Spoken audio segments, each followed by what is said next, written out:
That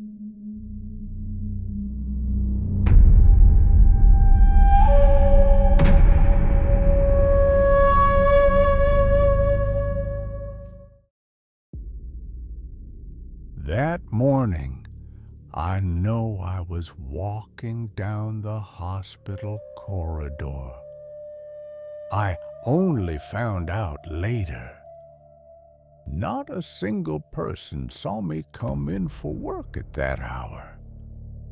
What's stranger is, even now, I don't know if I was really alive in that place. From the Ghost Files. This happened more than 10 years ago. I was working as a medical laboratory technologist at a general hospital tucked away in the mountains.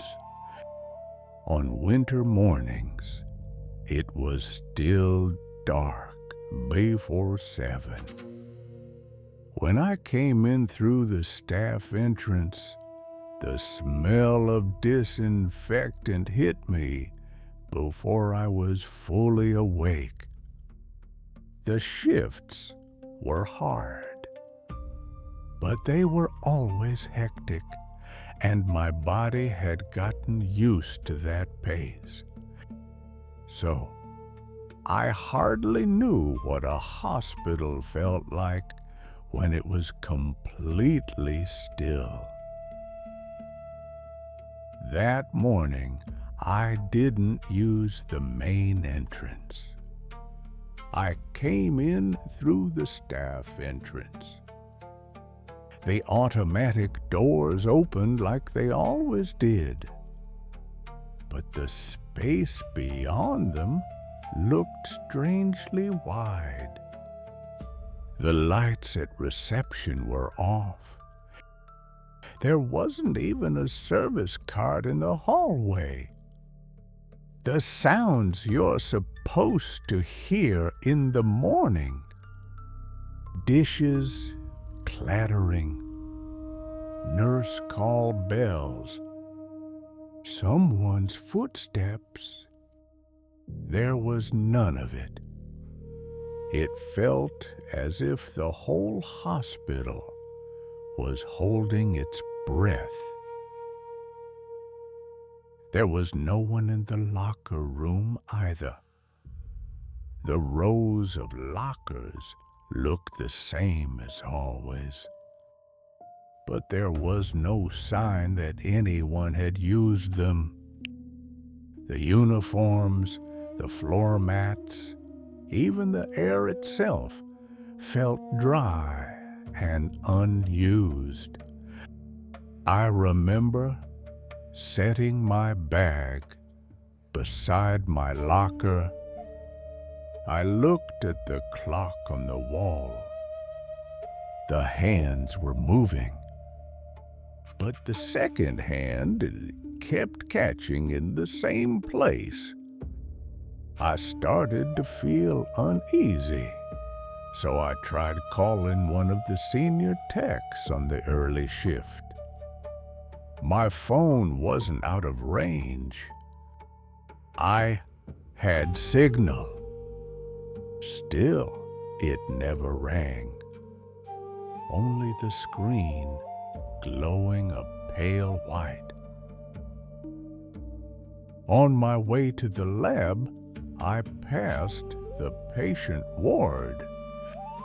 Every curtain in every patient room was closed. A few small bedside lights were on, but I couldn't see anyone.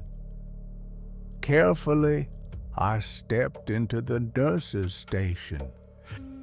I picked up the ward phone and held it to my ear. There was nothing. Not even that faint mechanical sound before a line connects. That was when, for the first time, I felt something deep in my chest go cold. Anyone would do. I just wanted to reach someone outside. I opened my call history.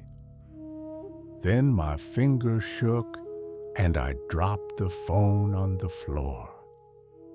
It was an old flip phone. The back cover came off. The battery slid out and came to rest a short distance away. I crouched down. I meant to pick it up, but before I could, I saw the screen of the phone lying on the floor. It was still glowing faintly. The last number I had called was still there. My older sister's number. Almost without thinking, I pressed the call button. I still can't forget it. The phone rang. Once, twice, 3 times. Then I heard my older sister's voice.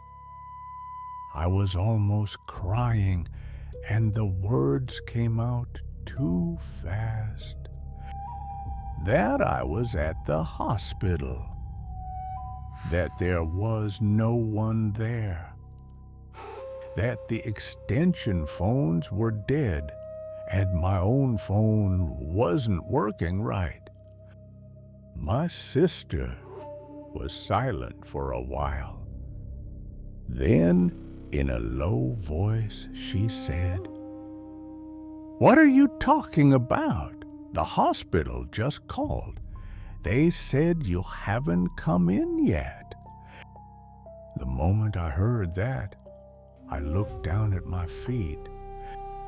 A little way off, the battery that had fallen out was still lying on the floor.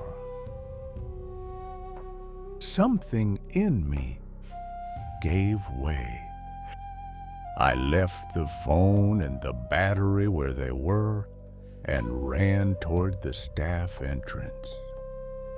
I turned one corner, then another. The same kind of hallway kept going, but it wasn't exactly the same. The position of the windows, the height of the posted notices, the way the floor caught the light. Little by little, the hospital seemed to be sliding out of alignment. Finally, near the emergency exit, I put one hand against the wall. I was trying to catch my breath. That was when I noticed the stainless steel directory sign beside me. It reflected the hallway lights, the fluorescent tubes overhead, the green glow of the emergency exit sign. But my reflection was the only thing missing. When I opened my eyes again, I was lying on an old sofa in the on-call room. Outside, it was already morning. The usual footsteps and voices had returned to the hallway. I could hear carts rolling. I could hear nurse call bells. According to one of the senior techs, I had been found collapsed in front of the laundry room.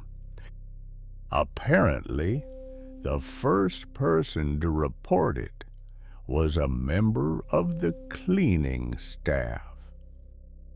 But later, no matter who I asked, no one knew who that person was. No one from the cleaning staff had been assigned to that area at that hour. The senior tech couldn't remember the person's face either, only that they seemed to be wearing something like a raincoat. That was all. Later, when I checked, there was no record of any call to my older sister. My carrier had nothing either. My clock-in record had only one entry. The only one was entered after they found me collapsed. The bag I was sure I had left in the locker room was still in my bicycle's front basket outside, as if it had never moved from there. And near the emergency exit, where I had lost my own reflection, there was no stainless steel directory sign.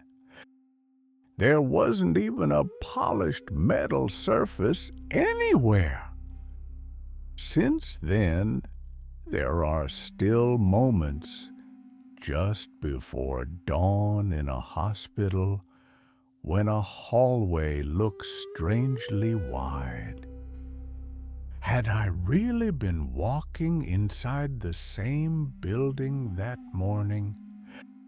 Even now, I don't know.